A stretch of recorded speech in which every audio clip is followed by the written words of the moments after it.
How did you find out about the hurricane? What were your thoughts on it? My initial first thoughts were, okay, it's my second one. My first year in New York, there was a hurricane, but it was nowhere what I expected it to be. What was the first hurricane? I really don't remember, but I just know it wasn't anywhere near as powerful as Hurricane Sandy. So please tell us a little bit about the before math. So like you leading up to the hurricane.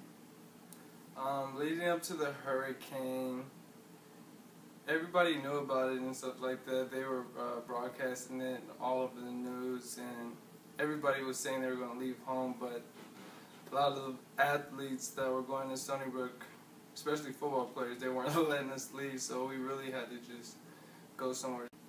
So you said that you guys went to the store. Were the stores crowded and stuff? Were the stores crowded? Like people trying to get their food before the hurricane and stuff? No, a lot of people had left the island because they knew it was going to get hit, so a lot of people had, not a lot of people, but majority of the people had left. But there was still a good amount there, though. But go back to the house. And now, hurricanes full on go. And the wind, really, the one thing I remember, when the hurricane was really at the strongest was how powerful the wind was. The wind, and the crazy thing is, we were in Long Island, so we didn't get the full effect. We only got the tail end of it, and that was still powerful. And I can only imagine being in the center of the hurricane or somewhere like right in the center. You know, all the damage and destruction that it would have been. You know, you would have received from that. So the wind and the rain. Usually when it rains up and down horizontally, vertically. So the rain and the wind combined together were making it like I was clearly looking out the window and it was raining like sideways. It was going sideways. That's how powerful the wind was going, and we can just see hear things on the house, like branches and stuff falling from, I'm talking about 40, 50, 60 foot trees in the air, with big tree trunks snap like twigs. There were trees hitting houses, going through houses, snapping on the cement so you couldn't drive through there and stuff. It was pretty crazy.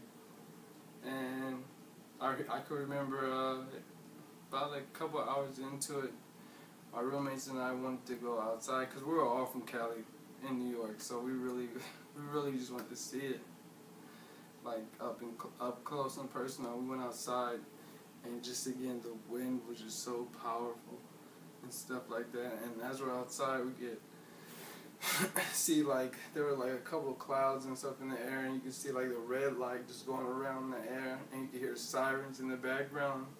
And going off in the background and stuff like that. So we were thinking wow, it's not even close to being over yet. We're just beginning. So that's when we started to actually really get nervous about that time.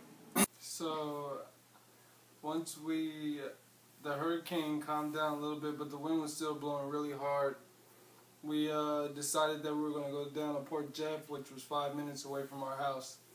So when we go down there, and Port Jefferson is where all the Stony Brook kids go to the bars and stuff like that, so it's really a good time. It's right by the water and everything. Well, we go down there, and it's 7 feet flooded. Everything is flooded down there, all the way to the ocean, just flooded, everything. So we're going down there, and then our first initial reaction was we just couldn't believe how much water, it had risen a lot. So everybody just really couldn't believe how much it really had risen, and it was just climbing and climbing. But luckily there was a very huge parking lot. All the water was going in there, so it really just wasn't rising too much more than there, but it still had risen a long way into the island and everything. So just pretty much it was really crazy just to see all that stuff, places that we go to on the weekends at the football games couldn't really go down there too much because you were pretty much swimming in the ocean, literally. Okay, so tell me, so after the hurricane, like, what were the streets like? Was everybody, like, rushing? What happened? After the hurricane, after the hurricane, the streets, especially my street, was just real, just branches everywhere, leaves everywhere, trees everywhere. You really like had to drive crazy, just like zigzags, because there was just debris everywhere from with the hurricane that left, and so Did you guys help each other, like, clean up? no, they had people with jobs that had to come and they got that stuff up and like at least clear the path.